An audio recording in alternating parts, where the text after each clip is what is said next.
तो दोस्तों आज हम फिर से आपके लिए लेकर आए हैं देश दुनिया की तमाम ताजा बड़ी खबरें। सबसे पहली बड़ी खबर में आपको बताएंगे कि कुरान शरीफ जलाने वाले स्वीडन को बर्बाद करेंगे मुस्लिम देश। स्वीडन की बर्बादी के लिए सऊदी अरब ने मुस्लिम देशों के साथ की मीटिंग, स्वीडन पर हमला करने का किया ऐलान। वहीं आपको बताएंगे दोस्तों की उत्तर प्रदेश में बकरा ईद पर कानपुर में सड़क पर नमाज पढ़ने के आरोप में 40 नमाजियों के खिलाफ केस दर्ज। वहीं आपको बताएंगे दोस्तों की महाराष्ट्र में हुआ बड़ा सियासी फेरबदल। एनसीपी छोड़कर अजीत पवार ने बीजेपी को दिया समर्थन, बनाए गए महाराष्ट्र के डिप्टी सीएम। वहीं आपको बताएंगे दोस्तों की अतीक अशरफ हत्याकांड में आज पुलिस वालों का बयान दर्ज कर सकता है न्यायिक आयोग। इन सभी पुलिस वालों पर अतीक अहमद की हत्या में शामिल होने का है आरोप। वहीं आपको बताएंगे दोस्तों की यूनिफॉर्म सिविल कोड के समर्थन में उतरी मायावती, मुसलमान बोले इसे नहीं देंगे एक भी वोट। वहीं आपको बताएंगे दोस्तों की आसाराम बापू के बेटे नारायण साईं की बढ़ेंगी मुश्किलें, पत्नी ने तलाक के साथ मांगे 5 करोड़ रुपए। तो दोस्तों सभी खबरों को आपको एक एक कर बताने वाले हैं। वीडियो को लाइक करके चैनल को सब्सक्राइब कर दें।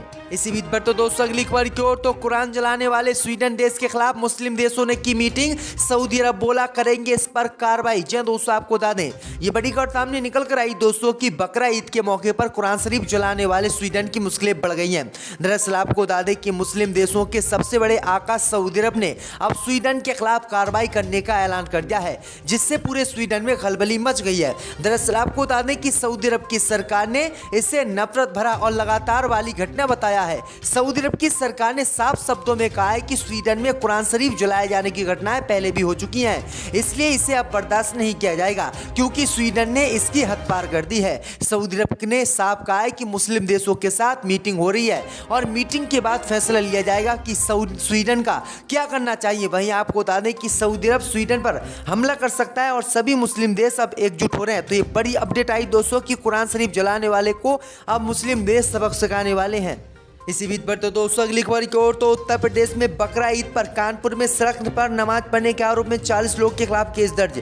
जी दोस्तों आपको बता दें कि उत्तर प्रदेश के कानपुर शहर में बकरा ईद के मौके पर सड़क पर नमाज अदा करने को लेकर 40 अज्ञात नमाजियों के खिलाफ FIR दर्ज की गई है। कानपुर पुलिस ने बताया है कि ऐसा न करने के सरकारी निर्देश के बावजूद मुसलमानों ने सड़कों पर नमाज पढ़ी और ये घटना सामने आई। पुलिस तस्वीरों और वीडियो की मदद से इसमें शामिल लोग की पहचान करने की कोशिश कर रही है। दरअसल आपको बता दें कि 29 जून को पूरे देश में बकरा ईद का त्योहार मनाया गया था और सुबह के टाइम मस्जिदों में नमाज और ईदगाहों में नमाज अदा की गई थी। संख्या ज्यादा होने के कारण कई जगहों पर मुसलमानों ने सड़कों और खुले स्थानों पर नमाज अदा की और ऐसा ही मुसलमानों ने कानपुर में किया, लेकिन मुसलमानों को कानपुर में सड़क पर नमाज पढ़ना भारी पड़ गया और उनके खिलाफ केस दर्ज हो गया। इसी बीच पर तो दोस्तों अगली खबर की ओर, तो महाराष्ट्र में बड़ा सियासी फेरबदल, अजीत पवार बने डिप्टी सीएम, इन नेताओं ने ली मंत्री पद की शपथ। दोस्तों आपको बता दें कि महाराष्ट्र में बड़ा सियासी फेरबदल हुआ है। अजीत पवार अपने 30 विधायकों के साथ सिंध सरकार में शामिल हो गए हैं। अजीत पवार ने डिप्टी सीएम पद की शपथ ली है। इसके अलावा 9 विधायक मंत्री बने हैं। वहीं आपको बता दें कि ये शपथ ग्रहण कार्यक्रम महाराष्ट्र राजभवन में आयोजित किया जा रहा है। अजीत पवार ने महाराष्ट्र के सीएम एकनाथ शिंदे और डिप्टी सीएम देवेंद्र फडणवीस की मौजूदगी में डिप्टी सीएम पद की शपथ ली है। सूत्रों में आपको बता दें कि दिल्ली में केंद्रीय गृह मंत्री अमित शाह, एकनाथ शिंदे और अजीत पवार की सीक्रेट मीटिंग हुई थी। उसी में इस सियासी बदलाव की रणनीति तैयार हुई थी। दरअसल आपको बता दें कि महाराष्ट्र में एनसीपी का इनको प्रमुख नहीं बनाया गया था, जिसके बाद ये नाराज चल रहे थे और अब इन्होंने बीजेपी ज्वाइन कर ली है। इसी बीच पर तो दोस्तों अगली खबर की ओर, तो अतीक अशरफ हत्याकांड में आज पुलिस वालों का बयान दर्ज कर सकता है न्यायिक आयोग।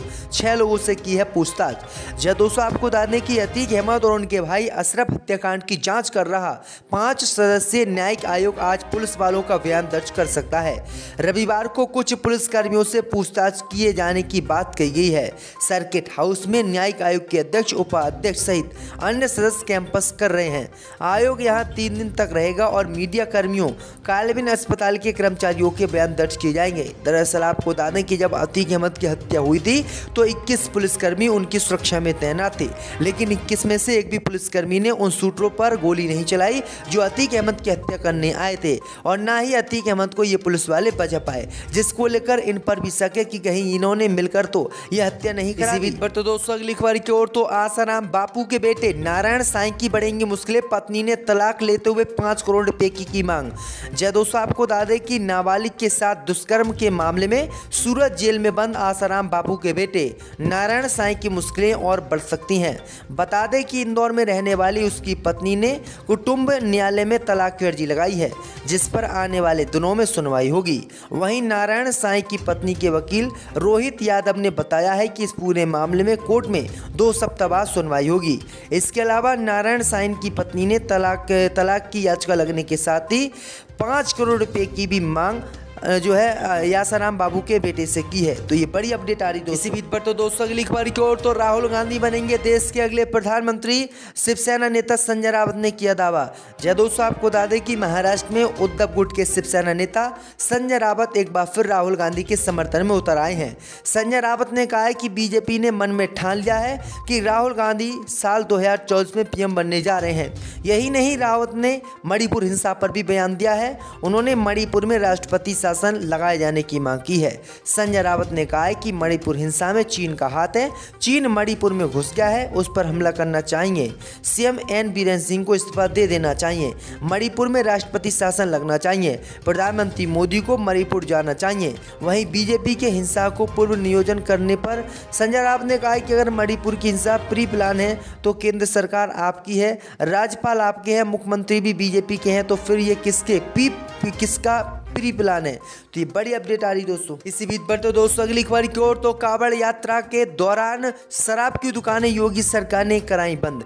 जब दोस्तों आपको बता दें कि उत्तर प्रदेश के मुख्यमंत्री योगी आदित्यनाथ ने धार्मिक स्थलों, स्कूलों के आसपास व हाईवे किनारे स्थित शराब की दुकानों को बंद करने के निर्देश दिए हैं।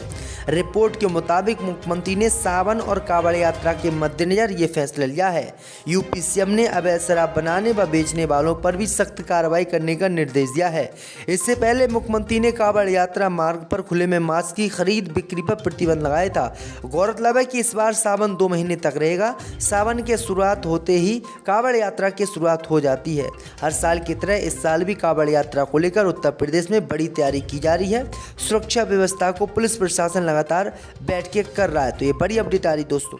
इसी बीच पर तो दोस्तों अगली खबर की ओर तो हादसे के बाद भी नहीं सुधरी ओशन गेट, फिर से टाइटैनिक का मलबा दिखाने ले जाएगी, निकाला विज्ञापन। जब दोस्तों आपको बता दें कि 112 साल पहले डूबे चर्चित जहाज टाइटैनिक का मलबा दिखाने के लिए गई पनडुब्बी टाइटन बीते महीने अटलांटिक महासागर में डूब गई थी। इस हादसे में 5 लोगों की मौत हुई थी। इस दुर्घटना को मुश्किल से 10 दिन बीते हैं, मगर टाइटन को चलाने वाली कंपनी ओशन गेट ने एक बार फिर से इसका विज्ञापन अपनी वेबसाइट पर चला दिया है।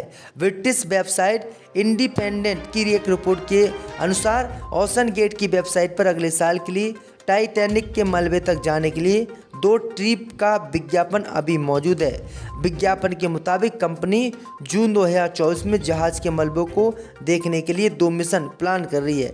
वेबसाइट के अनुसार 2023 के मिशन अभी चल रहे हैं, जिससे जुड़ी तारीखों के बारे में जानकारी ली जा सकती है। तो ये बड़ी अपडेट आई दोस्तों। इसी बीच पर तो दोस्तों अगली खबर की ओर तो यूनिफॉर्म सिविल कोड के खिलाफ उतरी मायावती। जहाँ दोस्तों आपको बता दें कि बसपा सुप्रीमो मायावती ने देश में यूनिफॉर्म सिविल कोड के मुद्दे पर बयान दिया है। उन्होंने कहा है कि हमारी पार्टी यूनिफॉर्म सिविल कोड को लागू करने के खिलाफ नहीं है, पर देश की विविधता को देखते हुए इसे जबरन थोपे जाने के पक्ष में नहीं है।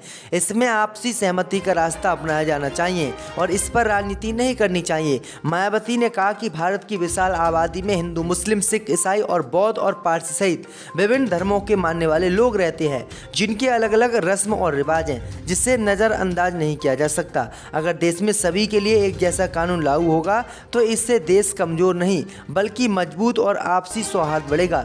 इसलिए संविधान में समान नागरिक संहिता का जिक्र किया गया है, लेकिन उसे जबरन थोपने का प्रावधान संविधान में निहित नहीं है। इसके लिए जागरूकता व आम सहमति का रास्ता मोदी सरकार को अपनाना चाहिए। यानी मायावती ने एक प्रकार से यूनिफॉर्म सिविल कोड का समर्थन किया है। सरकार को अपनी जिम्मेदारी निभानी चाहिए।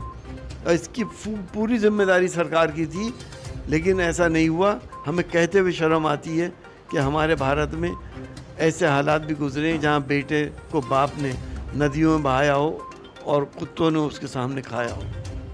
अभी जो सरकार ने, उत्तर प्रदेश की जो योगी सरकार है, उन्होंने एक ऐड छपवाया था, उसमें एक फ़ोटो जो है बंगाल के हाईवे का लगा दिया था, दूसरी फ़ोटो अमेरिका की एक कंपनी की लगा दी थी। तो क्या सरकार वास्तव में उत्तर प्रदेश में विकास नहीं किया है या फिर विकास के नाम पर लोगों को धोखा दे रही है?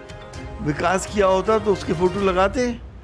वो तो ये समझ रहे हैं, बेवकूफ़ लोग हैं, भोले भाले लोगों को बेवकूफ़ समझ रहे हैं। उन्होंने ये फ़ोटो लगवा दिया। हो सकता कल को ताजमहल का लगवा दें कि उत्तर प्रदेश की सरकार ने बनाया है इसे, इनका क्या भरोसा।